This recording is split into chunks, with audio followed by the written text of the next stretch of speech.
안녕하십니까. 언제나 소비자 편에서 방송하는 콘스탄트 김의 티스와 함께 돈 버는 아카데미. 이번 시간에는요, 지난번 시간에 이어서 다니TV에서 라이브 방송한 내용이 되겠습니다. 돈 버는 증여 상속, 증여와 상속과 관련된 질문에 대한 답변을 드리도록 하겠습니다. 자, 첫 번째 질문입니다. 안녕하세요. 서울에 오피스텔이 하나 있습니다. 아이 학교 근처로 분양받아 작년에 입주를 하였으나 현재는 코로나로 아이가 줌 수업을 해서 비워둔 상태입니다. 또한 오피스텔도 주택수에 들어간다고 하여 남편이 분양받을 당시 임대사업자를 내고 사무실로 임대를 주거나 여행객들한테 렌탈을 하거나 아이를 거주시키려고 하였으나 현재는 이러지도 저러지도 못하고 은행 이자와 관리비만 내고 있는 상황입니다. 팔아야 할지 두어야 할지 아이에게 증여를 해야 할지 고민입니다. 어떻게 하는 것이 가장 좋은 방법일까요? 현재 시세는 분양가 대비 전혀 오르지 않은 상태입니다. 굉장히 좀 답답하시겠습니다. 원래 오피스텔은요, 바로 주택으로 보기도 하고 상가 또는 오피스로 보기도 합니다. 근데 이거 같은 경우에는요, 사람들이 살았다고 하니까 주택으로 볼 수가 있겠죠. 따라서 1세대 2주택, 3주택이 되면 곤란하겠죠. 그래서 예를 들어서 공부상에 주택이 되어 있다. 그랬을 때는요, 상가로 변경도 가능합니다. 물론 이제 건축사의 협조를 받아야 되겠죠. 그리고 상가로 변경한 다음에 임대를 하면 되겠습니다. 그때 임대했을 때 혹시라도 임차자가 그 주택으로 사용하게 된다면 약정을 어겨서 손해배상을 해야 된다는 문구를 반드시 약정서에 넣는다면은 나중에 뒤탈이 없을 것 같습니다. 그 다음에 중요한 것은요, 현재 주택수도 보아야 되고요. 부모님의 그 뭐랄까 상속재산이나 기타 자산들도 봐야 되거든요. 그러다 보니까요. 전체적으로 상속세와 종부세를 판단한 이후에 사전 증여 전략을 배우자 모친할 때 할지 아니면 대학생인 자녀한테 할지 판단해 볼 필요가 있을 것 같습니다. 자, 두 번째 질문입니다. 자녀가 부모님께 준 용돈을 부모님이 쓰지 않고 적금을 들어서 5년 후 그 돈을 자녀한테 주면 증여세를 내야 하나요? 내지 말아야 하나요? 기본적으로 자녀가 부모님께 용돈으로 준 것은요, 증여가 되진 않습니다. 그리고 부모님이요, 그것을 용돈을 쓰지 않고 적금을 들어서 다시 자녀한테 주었다. 이랬을 때는 사실은 증여로 인정받을 수도 있습니다. 그러나 이제 기본적으로 우선적으로 사실관계를 확인해야 됩니다. 부모님이 자녀의 돈을 대신 관리해 주었다. 그래서 돌려줬다. 이랬을 때는 증여를 보지 않는다는 판례도 있습니다. 그렇기 때문에 사실관계를 알아야 되겠고요. 그리고 중요한 것은요. 부모님이 어느 정도 용돈을 받았는지 몰라도 5년 동안에 5천만 원 정도는 안 되겠죠? 그러다 보니까 어떻습니까? 자기 자녀한테 5천만 원까지 그 적금을 준다 하더라도 증여세 면세점이다 보니까 걱정할 필요는 없는 것 같습니다. 자, 다음 질문이 되겠습니다. 부모님께서 이혼을 하셨습니다. 집의 명의는 어머니 거고요. 아버지께서 어머니 돌아가시면 그 집은 상속이 되어서 외가로 갈 거라고 걱정을 하는데 맞는지요? 부모님 두 분 다 80대 중후반이십니다. 외가에는 그 외조 부모님께서는 이미 돌아가셨고요. 외삼촌하고 이모님만 계십니다. 아버지께서 자식들이 못 받고 상속이 외가로 갈 거라고 해서 걱정을 해서 질문해 봅니다 하고 말씀하셨는데요. 걱정하지 않으셔도 될 것 같습니다. 왜냐하면요. 1순위 상속인은 배우자하고 직계 비속이 되겠습니다. 따라서 어머니는 이혼했죠. 그렇기 때문에 배우자는 없고요. 직계 비속은 남아 있잖아요. 바로 아들이나 딸이 되겠죠. 그러다 보니까 외삼촌이나 이모는 절대로 받을 수가 없습니다. 단 주의하실 점은 있겠죠. 왜냐하면요. 어머니가 돌아가시면서 타인한테 즉 외삼촌이나 이모한테 유증을 하는 경우도 있습니다. 그랬을 때는 못 받을 수도 있겠죠. 물론 이때는 유류분 청구해서 반은 받을 수가 있을 것 같습니다. 자, 다음 질문입니다. 지금 대학교 1학년생이 현재 전세 1억 3천만 원짜리 서울 빌라를 부담부 증여로 엄마로부터 증여를 받아도 되는지요? 참고로 엄마는 주택이 9채나 가지고 있습니다. 새 대통령 취임 후 양도세 중과 배제되면 그때 부담부 증여하면 좋은지요? 빌라 주택 공시가격은요 1억 4백만 원이라서 공시가로 부담부 증여 신고한다면 별 문제가 없는지요? 하고 질문이 왔습니다. 주택이 9채니까 당연히 부담부 증여한다면요. 그 양도 차익에 대해서는요, 중과는 안 하지만 49.5% 최고 세율을 부담할 수가 있으니까 세금 부담이 생길 수가 있습니다.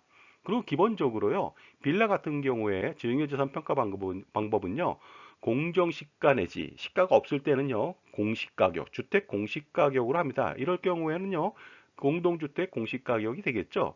그러다 보니까 공동주택 공시가격이 1억 4백만 원밖에 되지 않습니다. 그래서 1억 4백만 원 가지고서 증여하면 되지 않느냐 하지만 그렇진 않습니다. 왜냐하면요. 평가 방법이 이렇습니다. 맥스 보충조 평가 방법이 있습니다. 그것이 바로 공시가격이죠. 1억 400만 원. 그 다음에 임대보증금 플러스 1년간 임대료를 12%로 나눕니다. 근데 여기는 월세는 아니니까 1억 3천이 되겠죠. 이 중에서 1억 4백과 1억 3천 중에서 큰 금액이 바로 그 증여재산 평가 방법이 되겠습니다. 그러니까 주의하시기 바랍니다. 다음 질문입니다. 상속농지가 있는데 정부사업구역 지정 예정입니다. 대토가 아닌 현금 정산 시 부부 증여 후 보상을 받으면 양도세 절감이 될까요? 다른 절세 방안도 문의드립니다 하고 질문하셨습니다. 기본적으로요, 증여한 다음에 배우자한테 증여를 하죠. 그런 다음에 5년이 경과되기 전에 그 양도를 하게 된다면요, 이월과세 규정에 따라서 나중에 어떻습니까?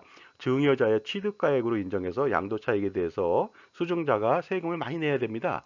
그러나 어쩔 수 없이 증여한 이후에 사업 인정 고시일로부터 2년이 넘었다. 그랬을 때는요, 이월과세 적용을 배제합니다. 예를 들어서 2022년도에 증여를 했는데 2025년도에 그 정부 사업 구역으로 지정돼 가지고 수용받게 됐다. 그럼 3년이 됐잖아요. 그랬을 때는 2년 이내가 아니기 때문에 이월과세 적용을 배제합니다. 따라서 현재 해당 주택에 대해서, 해당 토지에 대해서 그 감정평가 후 좀 더 높여야 되겠죠. 배우자한테 증여를 하면 되겠습니다. 6억 원까지 면세잖아요. 11억 원이라 하더라도 9천만 원밖에 세금은 나오지 않습니다. 그런 다음에 어떻습니까? 나중에 수용받던 아니면 어떻습니까? 5년이 경과된 이후에 매각을 하게 된다면 양도세는 거의 대폭적으로 줄일 수가 있으니 반드시 미리 감정평가 받고서 증여하시기 바랍니다. 자, 이번 질문은요. 상속으로 장기 민간 임대 사업자도 같이 포괄 양수도를 받았습니다. 말소가 다가와서 이득이 많은지 계속 가져가야 되는지 궁금합니다. 말소를 해야 될지 아니면 계속 임대 사업자로 해야 될지에 대한 질문이 되겠습니다. 자, 임대를 유지하는 경우에 혜택이 있습니다. 양도세 중과 배제가 되겠죠. 해당 주택은. 그 다음에 거주주택은 양도세 비과세 혜택을 볼 수가 있고요. 임대주택에 대해서 종부세 합산 배제하고요. 임대주택 장기보유 특별공제 해줍니다. 8년인 경우는 50%고요. 10년인 경우는 70%를 해주다 보니까요. 반드시 임대 유지를 권해드리고 싶습니다. 만약에 말소를 한다 그러면 혜택은 사라지겠죠? 다음 질문입니다. 장인 어른이 경기도 화성에서 농사 짓고 있습니다. 태어나시고 자란 동네에서 수십 년간 농사를 지으셨고요. 규모는 1천 몇백 평 이상 정도 농사를 짓는 거로 알고 있습니다. 슬하에 아들과 딸이 있겠죠. 따님하고 결혼한 사위가 되겠습니다. 아직 정정하시니 걱정이 없는데 미래 그 증여에 대한 생각을 갖고 대비하는 것이 좋을 것 같아서 주 재산인 토지, 논밭인 상황에서 증여는 어떻게 진행해야 하며 증여세 부분에 대해서 데미지 없이 가장 큰 세금 혜택을 받을 수 있는 방법은 무엇일까요? 장인 어른이 가지고 있는 토지에 대해서 전답이 되겠죠. 사전 증여가 좋은지 아니면 상속이 좋은지에 대한 질문이 되겠습니다. 상속 재산을 먼저 파악해야 될 것 같습니다. 장인 어른이 그 장모님하고 같이 사신다면은요. 그 전체적인 평가, 논밭은 공시지가거든요. 그 가격이 10억 원 이내라면은 어떻습니까? 향후에 뭐 약간 더 상승한다 하더라도 상수세 걱정은 없는 것 같습니다. 이럴 때는 상속으로 가는 게 좋겠고요. 나중에 근데 이 논밭이 뭐 가장 크게 폭등할 수도 있고 아니면은요 전체적인 자산이 10억을 훨씬 초과한다. 그랬을 때는 사전 증여 전략을 세울 필요도 있겠고요. 그때 공시지가로 해야 될지 감정평가로 해서 나중에 양도세마저도 줄일 수 있는 전략을 세울지는 각각 판단해 보시기 바랍니다. 자, 그리고요. 참고로 자격농지를 상속받았을 때 혜택이 좀 있거든요. 알아보도록 하겠습니다. 8년 이상 제천장애한 농지를 상속받았다. 그러면 상속일로부터요. 3년 이내 양도하는 경우에는요. 1년에 1억 원 등 양도세 감면 혜택을 받을 수가 있습니다. 그 다음에요. 상속일로부터 3년 경과 후 상속인이 1년 이상 제천장애해서 양도하는 경우에도 1년에 1억 원 등 양도세 감면은 똑같이 적용 가능합니다. 자, 그런데 이번에는요, 그 8년 이상 제천 작용하지 않은 농지를 상속받는 경우도 있겠죠. 이때 상속인이 1년 이상 작용을 한다. 그랬을 때는 피상속인의 작용 기간과 합산해서 양도세 감면 여부를 판단하겠죠. 예를 들어서 피상속인이 6년 작용했고 상속인이 2년 작용했다. 그러면 8년 작용이 되겠죠. 그러면 양도세 감면 혜택을 볼 수가 있습니다. 그런데 8년 이상 제천 작용하지 않은 농지를 상속받은 경우 그리고 상속인도 작용하지 않습니다. 이랬을 때는요. 상속 후 5년 이내 양도시 사업용 토지로 인정은 받을 수 있으나 5년이 경과된다면요. 제촌자격 여부를 판단해서 비사업용 토지인지 판단해서 양도세를 중과할 수도 있으니까 주의하시기 바랍니다. 자, 다음은요. 상속이 아니라 제촌자격 농지를 증여받는 경우의 혜택을 알아보도록 하겠습니다. 8년 이상 제촌자격한 농지를 증여받는다. 이랬을 때는요. 증여일로부터 8년 이상 제촌자격한 경우에 1년에 1억 원 등 양도세 감면 혜택은 여전히 받을 수가 있습니다. 그 다음에 증여일로부터 사업용 토지로 인정받을 수가 있겠죠.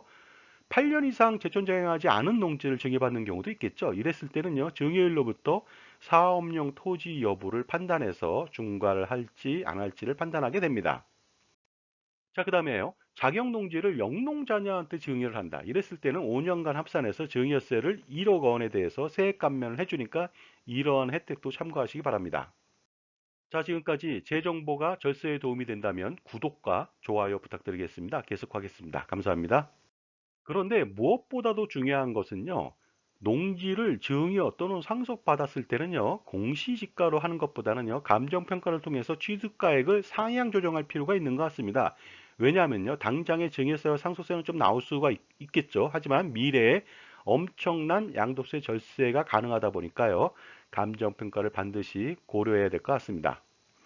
자, 다음 질문이 되겠습니다. 어머니로부터 주택을 예전에 증여받았는데 지금 다시 어머니께 주택을 다시 증여하고 싶습니다. 왜냐하면 제가 1세대 2주택이 되었거든요. 주택가격은 3천만 원인데 이럴 때 증여세는 어떻게 되나요?